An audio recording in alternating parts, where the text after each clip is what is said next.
It's very difficult to tell who is at risk in a case of suicide and clinical depression.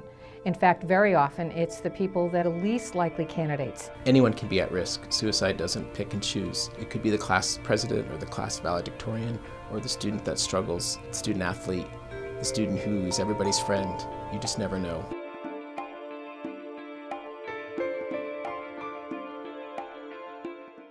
I remember just not being able to get out of bed certain days, not having a lot of energy to go out and do things that used to make me happy, feeling like I don't belong, kind of feeling numb to the world. Starting to have lack of interest in the things that he enjoyed the most, being irritable were some of the signs that we've seen that something's just not right. Many of the common signs of depression are things that happen every day in a student's life, and those are normal. The difference is that when someone's depressed, those are happening consistently over time, repeatedly, and that's when a student needs to get help.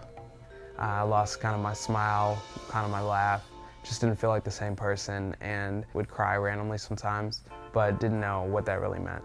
So often, parents and friends around the individual who's in distress write off a lot of that, excuse it to just being a teenager, just having a bad day, and they're unable to see that something's been happening and changing over a long period of time. The pressures that young people are under may be more than what we think, and the things we think that they're just going to brush off or think is no big deal sometimes are a major deal to them, and that was the situation with Jordan.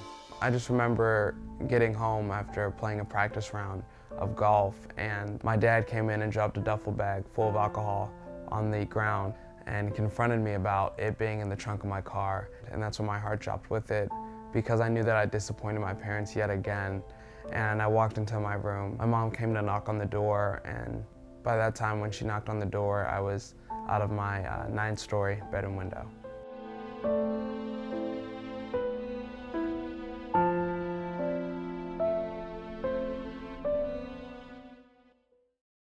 As far as, what could have helped me before the suicide attempts was everything that I should have done. I should have been able to express my thoughts, be honest. Not drink to have to express my emotions or how I'm feeling. Take my talk therapy seriously, be consistent with my medicine, and not just take it every couple weeks after I start to feel good, because I was denying the fact that I have depression and that I was going through a really rough time, because I wanted to trick myself into believing that I was okay.